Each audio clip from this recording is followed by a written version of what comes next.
Hello friends, GK गुरुजी अड्डा के YouTube platform पे मैं शैलेश आप सभी का हार्दिक स्वागत करता हूं। प्यारे साथियों, जैसे कि आप सभी को पता होगा, सीटेट का एग्ज़ाम आप सभी को 15 दिसंबर को होगा।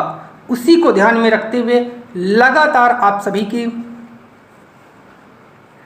हेलो फ्रेंड्स, जीके गुरुजी अड्डा के यूट्यूब प्लेटफॉर्म पे मैं शैलेश आप सभी का हार्दिक स्वागत करता हूं। प्यारे साथियों, जैसे कि आप सभी को पता होगा, सीटेट का एग्ज़ाम 15 दिसंबर को होगा।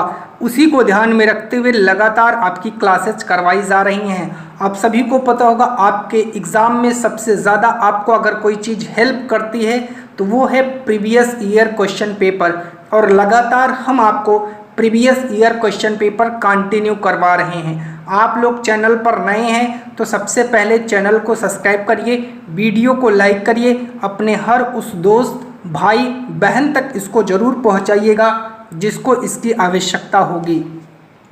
चलिए, आज हम लोग जिस प्रश्न पत्र को हल करने वाले हैं वो है अगस्त 2023 का पेपर। अगर आपको लिखना है तो आप लिख सकते हैं, ये है अगस्त 2023 का पेपर है, याद रखिएगा। और इसी के साथ बात करेंगे कुछ और भी महत्वपूर्ण चीज़ों की जो आपके एग्ज़ाम से जुड़ी हुई हैं। इस प्रश्न पत्र में पहले आपको पेडागोजी से संबंधित कुछ प्रश्न दिए गए हैं, उसके बाद आपको गद्य और पद्य करने को मिलेंगे। तो वीडियो में अंत तक जरूर बने रहिएगा, आपको बहुत बेनिफिट मिलने वाला है। चलिए चलते हैं पहले क्वेश्चन पर, क्वेश्चन नंबर 91, और देखते हैं क्या कह रहा है। कह रहा, एक अध्यापक ने कक्षा 6 के शिक्षार्थियों को कैप्शन जिसे शीर्षकों के साथ एक फिल्म दिखाई। यह फिल्म पाठ्य पुस्तक के एक अध्याय पर आधारित थी। मतलब कोई अध्याय पढ़ाया टीचर ने, उसी अध्याय पर आधारित एक पिक्चर जो है दिखाई उन्होंने। कैप्शन के साथ दिखाई जा रही फिल्म किस बात के लिए प्रोत्साहित करेगी। उस कैप्शन के साथ जो बच्चों को फिल्म दिखाई जा रही है, बच्चों के अंदर किस प्रकार का मोटिवेशन आएगा आपको बताना है। तो बताइएगा आप लोग क्या इसका उत्तर होगा। पहले ऑप्शन को पढ़ते हैं। कह रहा है श्रवण युक्तियाँ। बिल्कुल सही है भाई, श्रवण युक्तियाँ होंगी जब कोई उनको कैप्शन, कोई शीर्षक की फिल्म दिखेगी तो उसमें आवाज़ तो आएगी ही। सक्रिय रूप से देखना बिल्कुल सही है। अगर आप कोई मूवी देखने जाते हैं तो आप बिल्कुल सक्रिय रूप से आप 3 घंटे की मूवी देखते हैं, आपका माइंड इधर उधर डाइवर्ट नहीं होता, फिर आप 3 घंटे की मूवी ही देखते हैं। तो सक्रिय रूप से देखना और विद्यार्थियों की भाषा की प्रमाणिक सामग्री का प्रयोग करने के लिए प्रोत्साहित करना बिल्कुल राइट जवाब है। इसमें आपकी हर चीज़ मिल रही है, सुनना भी, जुड़ना भी, करना भी, तीनों काम हो रहा है। और जहां ये तीनों काम हो रहा है वही आपका सबसे अच्छा उत्तर माना जाता है। अब चलते हैं क्वेश्चन नंबर 92 पर, और 92 का राइट जवाब देखते हैं क्या होगा। निम्नलिखित कथनों को पढ़िए और सही विकल्प का चयन करके आपको जवाब देना है। राइट जवाब क्या होगा। अभिकथन है, अपने प्रारंभिक बाल्यावस्था में एक बच्चा संज्ञा की अपेक्षा क्रिया जिसे वर्ब अधिक प्रयोग करता है। मतलब वो संज्ञा, मतलब राम, श्याम, सीता, किसी व्यक्ति, वस्तु, स्थान के नाम को ही संज्ञा कहते हैं। तो वो संज्ञा नहीं, जैसे खेलता है, खाता है, दौड़ता है, नाचता है, ये शब्द क्रिया है। तो क्रिया का अधिक प्रयोग कर रहा है और व्याकरणिक नियमों की अनदेखी करता है। मतलब जहाँ जो मन कहता है वहीं उसको लिख देता है, उसको व्याकरण के नियम के बारे में जो है अनदेखी कर दे रहा है। उसकी शब्द संपदा बहुत सीमित होती है। तो ये भी कथन सही है, ये भी कथन सही है, दोनों सही है। और ये इससे जुड़े हैं क्योंकि जब उसके शब्द संपदा सीमित हैं तो जाहिर सी बात है वो व्याकरण नियमों की अनदेखी करेगा ही करेगा। इसलिए चौथा आपका राइट जवाब हो जाएगा। ए और आर दोनों सही हैं, आर ए की सही व्याख्या करता है, याद रखिएगा। क्वेश्चन नंबर 93 पर चलते हैं और 93 का राइट जवाब देखते हैं क्या होगा। एक बालिका अपनी भाषा कक्षा का अनुभव माँ के साथ साझा करती है। कोई बालिका है, वो अपनी क्लास में जो कुछ पढ़ी है उस बात को अपनी माँ के साथ साझा कर रही है और कहती है कि कभी कभी हम अपनी आंखें बंद करते हैं और हमें अध्यापिका अपने बस्ते में से कोई वस्तु निकालने के लिए कहती है, फिर हमें उस वस्तु के बारे में बताना होता है। मतलब कि आप विजुअलाइज करिए, आप बच्चे हैं, बैग में हाथ डालिए, आंख बंद करके कोई वस्तु निकालिए और बताइए वो क्या है टीचर के कहने के अनुसार। यह सीखने का बहुत अच्छा तरीका है। आगे बात कर रहा बच्चे की यह टिप्पणी अधिगम के बारे में बच्चे की प्राथमिकता की ओर संकेत करती है। उसकी प्राथमिकता की आपको पहचान करना है और राइट जवाब क्या होगा। तो आइए देखते हैं इसका राइट जवाब क्या हो जाएगा। कह रहा है जब मैं कुछ करती हूँ तो भाषा का प्रयोग अच्छी तरह से याद कर लेती हूँ। चलिए इसको मैं टिक कर देता हूँ, ठीक है। मैं जब सुनती हूँ, देखिए करना सबसे बेस्ट ऑप्शन है, सुनना गलत, देख कर नकल करती हूँ गलत, जब मैं देखती हूँ गलत। हमारा लर्निंग बाय डूइंग, एनसीएफ कहता है करके सीखो, लर्निंग बाय डूइंग, करके सीखना सबसे बेस्ट है। तो कह रहा जब मैं कुछ करती हूँ तो भाषा का प्रयोग अच्छी तरह से याद कर लेती हूँ। वो स्वयं कर रही है, बच्चा स्वयं एक्टिव है, तो सबसे बेस्ट ऑप्शन पहला वाला हो जाएगा। इसका राइट जवाब पहला हो जाएगा। क्वेश्चन नंबर 94 पर चलते हैं।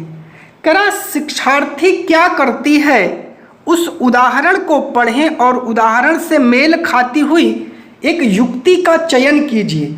यदि मुझे किसी का अर्थ समझ में नहीं आता तो मैं देखने का प्रयास करती हूँ, अर्थात उसको देखने का प्रयास करती है। इसका मतलब क्या है, संदर्भ सामग्री की मदद लेना। बिल्कुल सही है, जो संदर्भ सामग्री है उसी की मदद वो लेने का प्रयास करेंगे। अभ्यास के लिए अवसरों का प्रयोग करना ये सही आंसर नहीं है। मस्तिष्क की भ्रमित स्थिति बिल्कुल नहीं है। विन्यास पर ध्यान देना बिल्कुल गलत है। पहला राइट जवाब हो जाएगा। क्वेश्चन नंबर 95 पर चलते हैं। नैदानिक परीक्षणों का प्रयोग किसके आकलन के लिए किया जाता है। नैदानिक परीक्षणों का प्रयोग किस वस्तु के आकलन के लिए आप करते हैं, आपको राइट जवाब देना है। पाठ्य पुस्तक के मुख्य बिंदुओं का सारांशीकरण करने की योग्यता बिल्कुल गलत है। शिक्षार्थी की अपनी भाषा संबंधी गलतियों को स्वयं पहचानने की योग्यता नहीं, शिक्षार्थी कहाँ पहचान पाएगा। शिक्षार्थियों को उपलब्धियों के क्रम में श्रेणीबद्ध करना बिल्कुल गलत है। शिक्षार्थी के भाषा मजबूत और कमजोर बिंदु, बिल्कुल उसके भाषा के जो मजबूत बिंदु हैं, जो कमजोर बिंदु हैं, नैदानिक परीक्षण के अंतर्गत इसी चीज का आकलन किया जाता है। क्वेश्चन नंबर 96 पर चलते हैं। निपुणता परीक्षण सदैव किस आकलन, मतलब किसका आकलन करते हैं, आपको बताना है। तो ये सदैव भाषा का वह स्तर जहां तक विद्यार्थियों की पहुंच बन जाती है। बिल्कुल सही राइट जवाब, यही आपका राइट जवाब हो जाएगा, याद रखिएगा। क्वेश्चन नंबर 97 पर चलते हैं। एक अध्यापक ने अपने विद्यार्थियों को समूहों में विभाजित किया, मान लेते ऐसे ऐसे समूह में बांट दिया। हाथियों पर कहानी पढ़ने से पहले उनके बारे में आयोजित प्रश्नोत्तरी में भाग लेने के लिए कहा कि ये हाथी की कहानी तो मैं आपको पढ़ाऊंगा, लेकिन उससे पहले आपको कुछ प्रश्नों का उत्तर देना है। यहाँ अध्यापक का क्या मतलब है, तो अध्यापक ये जानना चाहता है कि बच्चे हाथी के बारे में कुछ जानते हैं, और समूह में डिस्कशन करके जब वो उत्तर देंगे तो कैसा उत्तर मिलेगा, यही अध्यापक जानना चाहता है। तो इसका मतलब है वो टॉपिक के प्रति बच्चों में रुचि पैदा करना चाहता है। ठीक है, चलिए बात करते हैं क्वेश्चन नंबर 98 की। 98 कह रहा है भाषा की कक्षा में एक विद्यार्थी अवरोध पैदा कर रहा है, इस विद्यार्थी के साथ किस तरह का व्यवहार किया जाना चाहिए। बच्चों को समाधान खोजने के लिए कहा जाना चाहिए।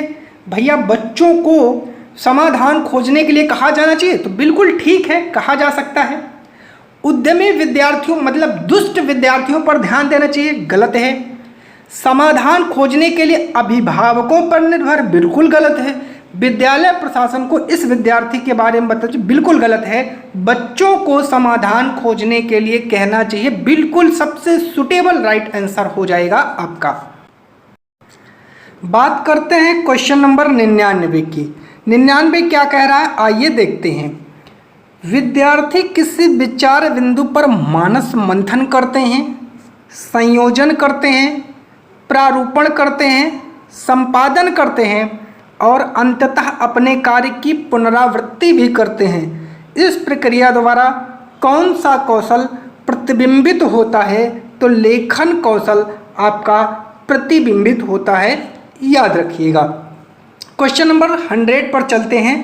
निम्नलिखित कथनों को पढ़िए और सही विकल्प का चयन करिए।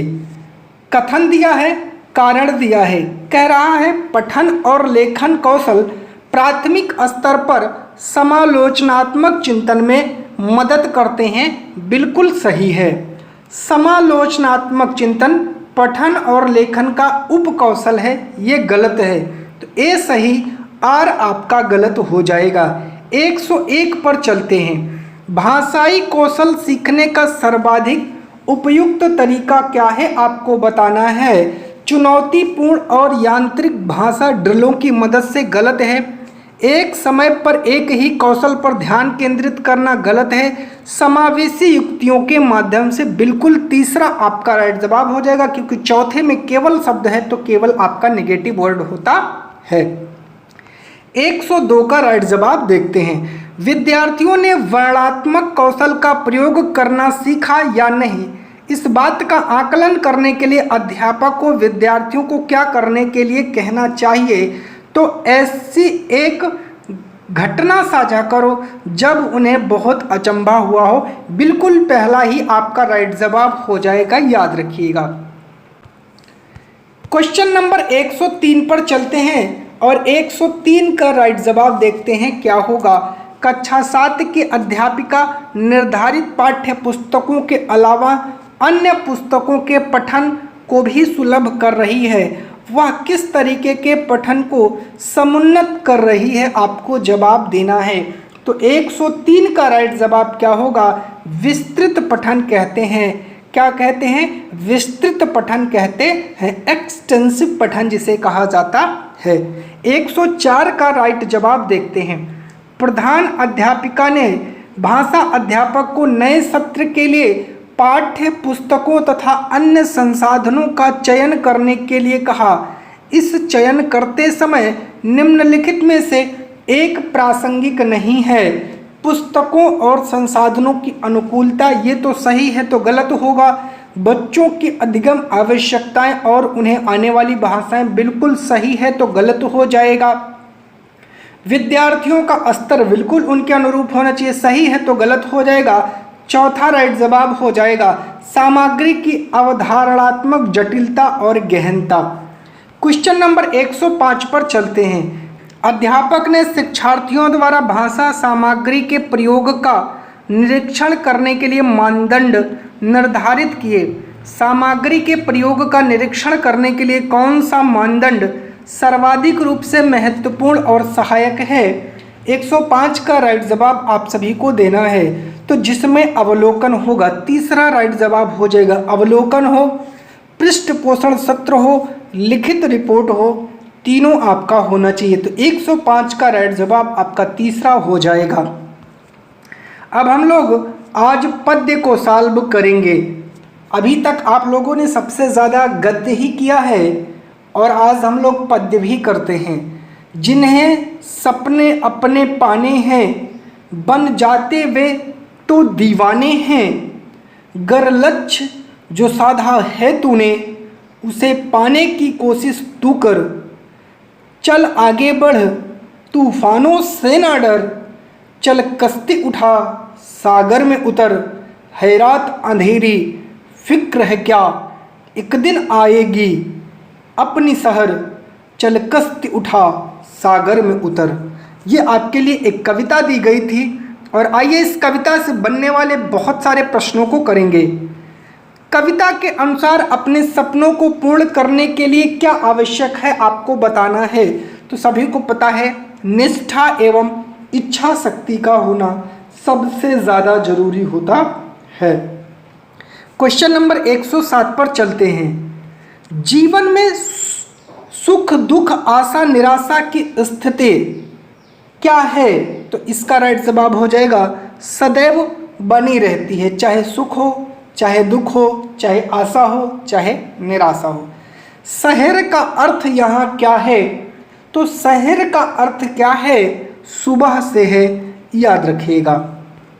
क्वेश्चन नंबर 109 पर चलते हैं। कह रहा है कविता में कौन सी पंक्ति मनुष्य के मनोबल को बढ़ाती है? वो कौन सी पंक्ति है? तो चल कश्ती उठा सागर में उतर कर, जो है ये आपके जो मनुष्य है उसके अंदर मनोबल को बढ़ाने का काम कर रही है। कविता के मुख्य स्वर के रूप में कौन सा वाक्यांश उचित है? तो इसका राइट जवाब हो जाएगा सागर में उतर, सागर में उतर, सागर में उतर, सागर में उतर। कविता के मुख्य स्वर के रूप में यही वाक्यांश आपका सबसे ज़्यादा जो है उचित है। 111 पर चलते हैं। फिक्र का समानार्थी क्या होगा? तो फिक्र का समानार्थी होता है चिंता। हमें आपकी फिक्र है, हमें आपकी चिंता है। अब बात करते हैं हम अपने गद्य की। गद्य को पढ़ेंगे और गद्य का जो है हम लोग उत्तर भी निकालेंगे। कहते हैं मनुष्य ने 9 से 10 हजार साल पहले बौद्धिक दृष्टिकोण की खोज की थी। वह भक्ति मार्ग था। मानव इतिहास के इस दौर के लोग सबसे बुद्धिमान थे।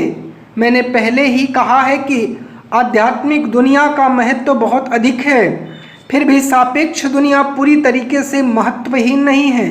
जब सुदूर अतीत में मनुष्यों ने महसूस किया कि कर्मयोग और ज्ञान योग उन्हें सच्ची प्रगति प्राप्त करने में मदद नहीं करेंगे, तो उन्हें तुरंत भक्ति योग को अपना लिया। उन्होंने अनुभव किया भक्ति ही उनके लिए एकमात्र मार्ग है। मनुष्य आज अपने विकसित कर्म और ज्ञान योग के कारण और भी आगे बढ़ गया है। इस प्रकार अपने पूर्वजों की तुलना में वह भक्ति मार्ग पर चलने की आवश्यकता को अधिक तेजी से महसूस करेगा। यह कर्म और ज्ञान योग का उज्ज्वल पक्ष है, यानी ये दोनों भक्ति मार्ग को और मजबूत करेंगे। आइए देखते हैं इससे बनने वाले क्वेश्चन। इस दौर के लोग सबसे बुद्धिमान थे। वाक्य के रेखांकित शब्द में किस दौर के लोगों की चर्चा की गई है? तो आप सभी को 112 का राइट जवाब देना है। तो यहाँ आपको 9-10 हजार वर्ष पूर्व लोगों की बात कही गई है। भक्ति योग का क्या महत्व है आपको बताना है। तो भक्ति योग का जो महत्व है वास्तविक प्रगति की प्राप्ति करना है। क्वेश्चन नंबर 114 कह रहा है डैश एवं डैश योग भक्ति मार्ग को सशक्त करेंगे। तो कर्म योग और ज्ञान योग ये आपके भक्ति मार्ग को सशक्त करेंगे। 115 कह रहा है कि गद्यांश के आधार पर कहा जा सकता है कि मानव जीवन में का सर्वाधिक महत्व है। तो मानव के जीवन में आध्यात्मिकता का सर्वाधिक महत्व है। मानव जीवन के लिए एकमात्र मार्ग कौन सा है? तो मानव जीवन के लिए एकमात्र मार्ग भक्ति का है, जो आपके पैसेज में आपको मिला है। ठीक है, चलिए अगला क्वेश्चन है मनुष्य के पूर्वजों ने किस चीज की आवश्यकता को नहीं समझा था? तो आपको बताना है वो मानसिक विकास है। विशेषण विशेष्य का उदाहरण कौन सा है? 118 का राइट जवाब दीजिए। तो उज्ज्वल पक्ष ये आपका विशेषण विशेष्य का उदाहरण है। सापेक्ष का विलोम क्या होता है? आपको राइट जवाब देना है निरपेक्ष होता है, याद रखिएगा। 120 कह रहा है समूह से भिन्न शब्द क्या है? इसमें आपको बताना है। तो कर्म जो है वो आपके पैसेज में नहीं आया है, बाकी तीनों आपके पैसेज में आए हैं। इसी के साथ आपके हिंदी का ये जो पोर्शन था कंप्लीट होता है। अब हम लोग एसएसटी का पोर्शन इसके बाद करेंगे। चैनल पर नए हैं तो सब्सक्राइब करिएगा, वीडियो को लाइक करिएगा, अपने दोस्त भाई बहन मित्र तक जरूर पहुंचाइएगा। बहुत बहुत धन्यवाद।